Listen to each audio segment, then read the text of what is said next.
The race for the CAA title begins this Saturday at Johnny Unitas Stadium. The Tiger Football Report starts now.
For an athlete, there's nothing scarier than a torn ACL. Athletes trust us with their care and their careers because we're a recognized leader in sports medicine. Get back to your active life sooner with MedStar Sports Medicine. White Market's ice cream plant is based in Sunbury, Pennsylvania, and locally owned and operated. We've been making our ice cream for nearly 50 years. We create roughly 70 flavors of ice cream right now. We use local ingredients, especially our cream, which is from our milk plant. The cream is what gives our ice cream a rich and creamy texture. Now, together with our customers, we've created a product called Peanut Butter Indulgence, which will be coming out this summer. It's a peanut butter ice cream with sea salt caramel swirl and chocolate-covered pretzel. How could you go wrong with that? Personally, I love our ice cream. If you come to our house at any given time, you'll find at least 5 packets of ice cream in our freezer. Our kids grew up eating Wise quality ice cream, and now we get to treat our grandchildren to it. It's been a pleasure for me to be tasting ice cream for over 40 years for Wise Markets, and I'm loving every minute of it. Welcome, fans, to another edition of the Tiger Football Report. I'm your host, Spiro Morekas, along with the head coach of the Tigers, Rob Ambrose. And, Coach, when the polls came out this week, the Tigers are number 23. That's great. This week you play number 13 in the Seawolves of Stony Brook, a team with a record of 4-1. They were down 21-0 to Villanova this past Saturday, came back, won the football game. One thing we know, when Towson and Stony Brook gets together, it is a tough, physical football game. Yeah, I can't remember a time that we played, even when things were thin. I can't remember a time that we played that it wasn't a tight game that was really, really, really physical. And it's going to be more of a challenge because we just faced one of the most physical games we've ever played, especially defensively. The Citadel run the ball over 70 times in a game. That's like 3 practices put together. So we talked about it after the game. As much as we were celebrating, we talked about we have to eat, we have to rest, we have to hydrate the right way because we have to recuperate because, I don't know, what comes after Mike Tyson? You know what I mean? That's kind of what it was, and we need to find a way to bounce back. Stony Brook, a team not quite as lopsided as the Citadel when it comes to their ratio of run to pass, but they do run the ball much more than they pass it. They're averaging over 200 yards per game, and they've got 2 really good running backs. They really do, and a great offensive line and a strong scheme to go with them. And Chuck's done a great job up there, and he, in their physical power running game, they're trying to control the clock. They're trying to keep the possessions away from an offense, and they play really, really good defense. So, yeah, once again, we're going to face another strong running team, and we're going to have to find a way to shut them down. And then Carbone, the quarterback, he's a guy who's got a lot of experience. His percentage isn't great, but he's getting a lot of yardage when he does complete the ball. He is. He put that game in his hand in the second half, down 21 points, and he stepped up. And that's what a fifth-year senior does. And he's been running that offense for over 3 years now. He's as dangerous as they come. The guy who has complete control over all the pieces and schemes of an offense.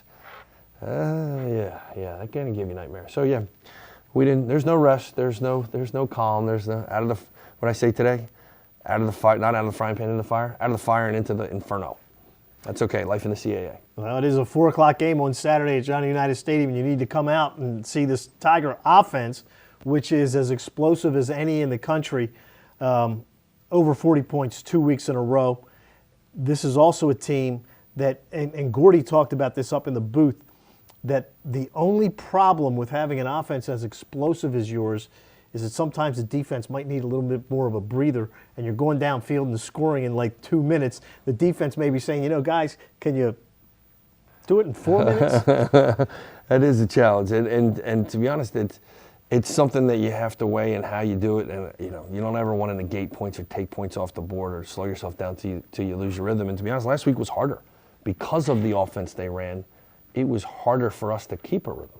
The offense is off the field all the time. You know, they went for it 11 times on fourth down or some crazy number like that, and stayed on the field. So you have to weigh and measure the speed in which we're going about the things that we're trying to get done versus the defense, and our ability to get and stay in the groove to do what we need to do. So it's a challenge.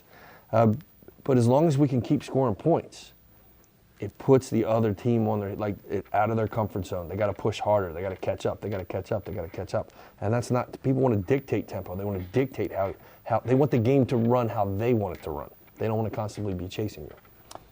The other thing that makes it difficult for the opposing team would be like this past Saturday when you had a large student body show up screaming right behind the opponent's bench. So hopefully you get the same thing this week. I can't say this more clearly. This is something we talked about. We started talking about this in January. You can't win together unless you work together. And the team is really bought into this. Now, you know, when I came back here, I said this a long time ago. The team is bigger than the coaches and the players. The team is everybody involved. And the more we work together, the easier it is to win. And having this many people, all these alums and all those students showed up with all the gold t-shirts, he goes, we're working together. We're winning together. And the more of you that show, the better this gets. So please, come help us. Come help us work together so we can win together. 4 o'clock on Saturday, Johnny Unitas Stadium. Stony Brook has had a couple of big wins so far. They are at 4-1. You're at 3-1. For the players, they know that they've got nothing but conference games left the rest of the year. Is there a different feeling because you are strictly in conference play from here on out? Maybe a little, but for our guys' perspective, we've peeled it back from that so much farther that it's really about the next 6 seconds. And I know that sounds kind of trite, but if we can do what we're supposed to do as well as we can do it, and we joke around like I get my dead dog to do it for 6 seconds. You know what I mean? Anybody can do it well for 6 seconds. And then you start stacking those up on top of each other, then good things tend to happen. When your vision is too far down the road, you tend to hit stuff right in front of you, not the right way. So we just slow it down, stay focused on our job, do it as hard, as fast, and as strong as we can together, 6 seconds at a time. And then at the end of the season, we'll see where we are. They have 2 running backs that have tremendous yards per carry averages. You have not stuck strictly with Shane Simpson this year. Kobe Young's getting a lot of carries. Yeedy's getting carries. That's got to bode well down the road that Shane's not going to be beat up come game 8, game 9, game 10. All of them. The more, it's a double-edged sword because you got some great players in there, and there's only one football. And that is truly one of the more challenging balancing acts of coaching in today's era than unlike any other time. You got so many great players, you only have one ball. But they see the benefit of not being the only guy out there because they're not taking the beating. And truth be told, it's about us. It's not about me. And right now, this team is special. This is different. There's one stat that they care about, and that's winning. And whoever gets the love, whoever gets the press, whoever gets the success, doesn't matter because we all get it. And they're enjoying winning. They're enjoying doing it together. And it's fun to be around. All right, so the Tigers will go for their 2nd straight home victory, 2nd of 3 straight home games this Saturday at Johnny Unitas Stadium at 4 o'clock. Gordy Combs and I will have the call for you on CBS Sports Radio 1300 and TowsonTigers.com starting at 3:45 on Saturday afternoon. So for head coach Rob Ambrose, I'm Spiro Morekas. We hope you come on out and battle the 2 top 25 teams. This edition of the Tiger Football Report has come to a close. And as always, go Tigers.